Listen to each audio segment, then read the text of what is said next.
সুপ্রিয় ভিউয়ার্স, বরাবরের মতো স্বাগত জানাচ্ছি নতুন আরেকটি ব্র্যান্ড নিউ ভিডিওতে।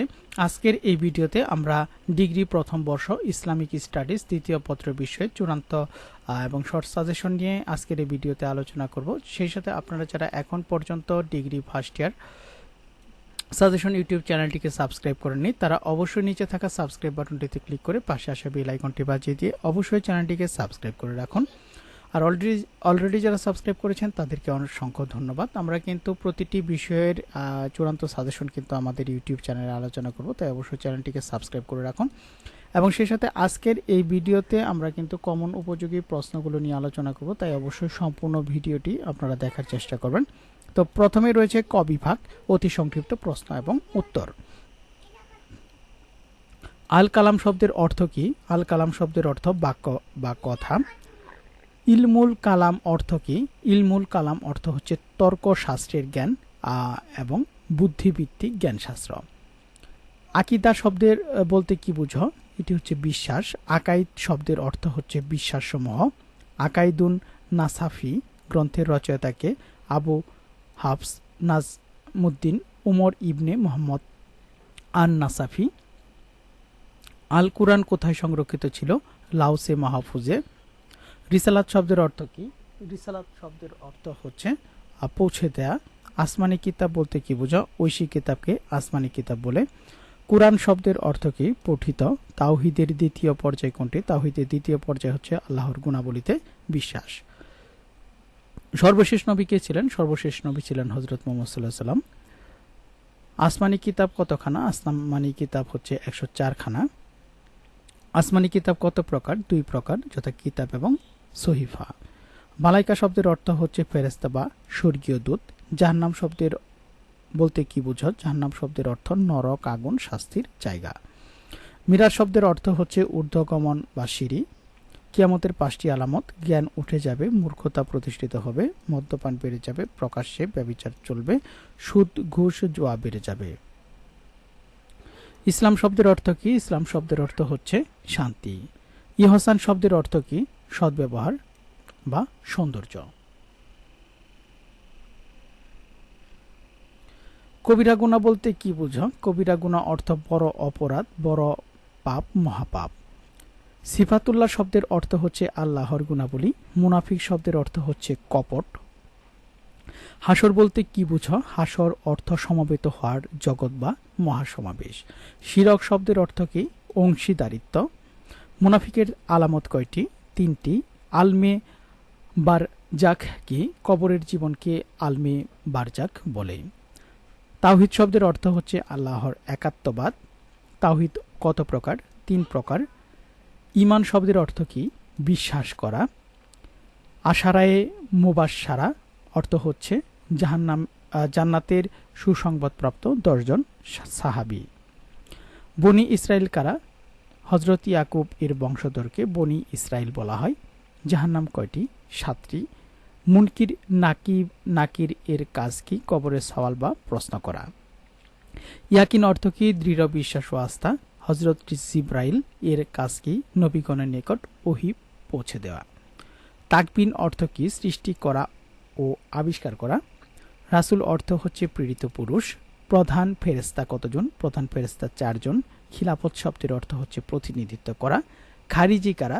সিফিনের যুদ্ধে যারা হযরত আলী রাদিয়াল্লাহু তাআলার দল ত্যাগ করে। সহিফার সংখ্যা কত? 100 খানা। ইমামত বলতে কি বুঝো?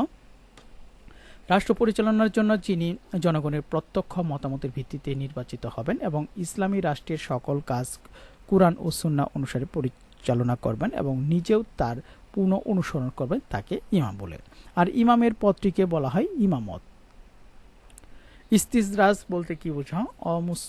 মুসলিমদের থেকে যে অস্বাভাবিক ঘটনা প্রকাশ পায় তাকে বলা হয় ইস্তিজরাজ। ইতিরাজ অর্থ হচ্ছে প্রতারণা করা। মুজিয়া অর্থ হচ্ছে অসমর্থনকারী। সহিফা অর্থ ছোট পঞ্জিকা। সর্বশ্রেষ্ঠ জান্নাত হচ্ছে জান্নাতুল ফেরদৌস। সাগিরা গুনাহ এর সংজ্ঞা হচ্ছে ছোট ছোট গুনাহকে সাগিরা গুনাহ, সগীরা গুনাহ বলা হয়। আখিরাত কি? পরলৌকিক জীবনকে আখিরাত বলা হয়। শরহে আকাইদ আন নাসাফি গ্রন্থকারের নাম হচ্ছে সাদুদ্দিন তাফতাজানি। মুতাজিলা কারা? ওয়াসিল বিন আতা এর অনুসারীদের মুতাজিলা বলে। বাহাস অর্থ হচ্ছে পুনরুদ্ধার। আল কোরআন কোথায় সংরক্ষিত ছিল? লাউসে মাহফুজে। মালাইকা কিসের তৈরি? নূরের তৈরি। হজরত মুসা এর মুজিজা কি ছিল? লাঠি সাপ হওয়া। মুসলমানদের ফিরকা কয়টি? ৭৩টি। কালাম শাস্ত্র কত প্রকার? কালাম শাস্ত্র ২ প্রকার। কিরামুন কাতেবুনের কাজ কি? বান্দার পাপপুণ্য লিপিবদ্ধ করা। জান্নাত শব্দের অর্থ হচ্ছে উদ্যান, বাগান, সুখ নিবাস, চিরস্থায়ী আরামদায়ক স্থান। মিজান কি? হাসুরের দিন যা দ্বারা পাপপুণ্য ওজন করা হবে তাকে মিজান বলে। শিয়া অর্থ হচ্ছে দল। নবী রাসূলদের সংখ্যা লিখ। নবী রাসূলদের সংখ্যা ১ লক্ষ, মতান্তরে ২ লক্ষ। নবুয়ত শব্দের অর্থ কি? নবুয়ত শব্দের অর্থ বার্তাবাহক বা পথ প্রদর্শক। সর্বপ্রথম নবী হজরত আদম আলাইহিস সালাম। ইসরা বলতে কি বুঝো? রাসূলুল্লাহ সাল্লাল্লাহু আলাইহি সাল্লাম এর বায়তুল্লাহ হতে বায়তুল মুকাদ্দাস পর্যন্ত ভ্রমণকে ইসরা বলে। ইসরা অর্থ হচ্ছে নৈশ ভ্রমণ। কিয়ামতের অর্থ হচ্ছে দাঁড়ানো বা দণ্ডায়মান হওয়া। তো সুপ্রিয় ভিউয়ার্স, আমরা ক বিভাগের প্রশ্ন এবং উত্তরগুলো দেখে নিলাম। এখন আমরা খ বিভাগের সংক্ষিপ্ত প্রশ্নগুলো দেখে নেব। তার আগে আপনারা যারা এখন পর্যন্ত চ্যানেলটিকে সাবস্ক্রাইব করেন নাই, অবশ্যই চ্যানেলটিকে সাবস্ক্রাইব করে পাশে আসা বেল আইকনটি বাজিয়ে রাখুন। ইলমুল কালাম বলতে কি বুঝো? আল কালামের বিষয়বস্তু আলোচনা করো। কালাম শাস্ত্রের উৎপত্তি সম্পর্কে কি জানো? তাওহিদ বলতে কি বুঝো?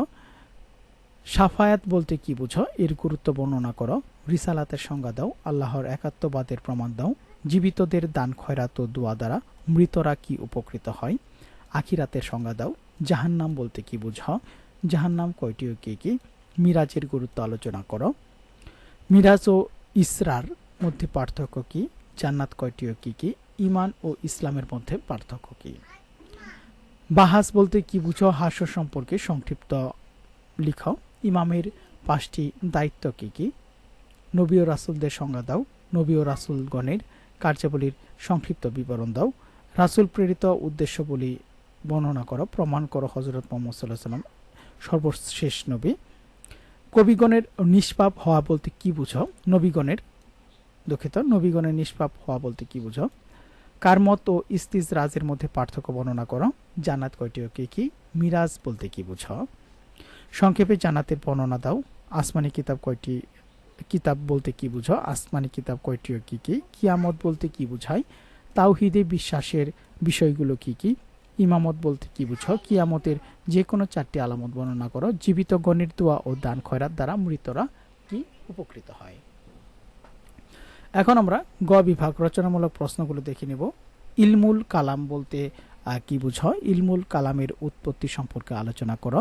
কালাম শাস্ত্রের লক্ষ্য উদ্দেশ্য সম্পর্কে আলোচনা করো। পবিত্র কুরআন ও হাদিসের আলোকে তাওহীদ সম্পর্কে আলোচনা করো। ঈমান কি হ্রাসবৃদ্ধি হয়? এই বিষয়ে মুসলিম ধর্মতত্ত্ববিদদের মতামত আলোচনা করো। আল্লাহ তাআলা নবী ও রাসূলগণকে কেন মুজিজা দ্বারা সাহায্য করতেন? বিস্তারিত বর্ণনা করো। জান্নাত বলতে কি বোঝায়? পবিত্র কুরআন ও হাদিসের আলোকে জান্নাতের বর্ণনা দাও। রিসালাত কি? হযরত মুহাম্মদ সাল্লাল্লাহু আলাইহি ওয়াসাল্লাম এর রিসালাত সম্পর্কে যুক্তি দাও। রিসালাত কি? নবী ও রাসূলগণের দায়িত্ব ও কর্তব্য বর্ণনা করো। বান্দার কর্মের সৃষ্টাকে এই বিষয়ে মুসলিম ধর্মতত্ত্ববিদদের মতামত আলোচনা করো। সর্বপ্রথম ও সর্বশেষ নবী কে ছিলেন? কুরআন ও হাদিসের আলোকে আলোচনা করো। মহানবী সাল্লাল্লাহু আলাইহি ওয়াসাল্লামের মিরাজ সম্পর্কে লিখো। মুজিজা, কারামত ও ইস্তিজরাজ সম্পর্কে যা জানো লেখো। মুজিজা কি? আমাদের প্রিয় নবী সাল্লাল্লাহু আলাইহি ওয়াসাল্লামের কতিপয় মুজিজার বর্ণনা দাও। কিয়ামত কি? কিয়ামতের বড় আলামতগুলো বর্ণনা করো। পবিত্র কোরআন ও হাদিসের আলোকে কিয়ামতের বর্ণনা দাও। কবিরা গুনাহ কি? ইহা কি মুমিনকে ঈমান হতে খারিজ করে দেয়? এই বিষয়ে ধর্মতত্ত্ববিদদের মতামত বর্ণনা। এবং 17 নম্বর প্রশ্নটি পরকালীন জীবনের একটি সংক্ষিপ্ত বিবরণ দাও। তো সুপ্রিয় ভিউয়ার্স, এই ছিল ডিগ্রি প্রথম বর্ষ ইসলামিক স্টাডিজ দ্বিতীয় পত্র বিষয়ে চূড়ান্ত সাজেশন নিয়ে আজকের এই ভিডিওটি। তো পরবর্তী সাজেশনের ভিডিওটি পেতে অবশ্যই ডিগ্রি ফার্স্ট ইয়ার সাজেশন চ্যানেলটিকে সাবস্ক্রাইব করে পাশে আসা বেল আইকনটি বাজিয়ে রাখুন, যাতে পরবর্তী কোনো সাজেশনের ভিডিও আপলোড করা মাত্রই আপনারা সেই নোটিফিকেশন সবার আগে পেয়ে যান। তো ভিডিওটি যারা এতক্ষণ ধৈর্য ধরে এবং কষ্ট করে দেখলেন তাদেরকে অসংখ্য ধন্যবাদ।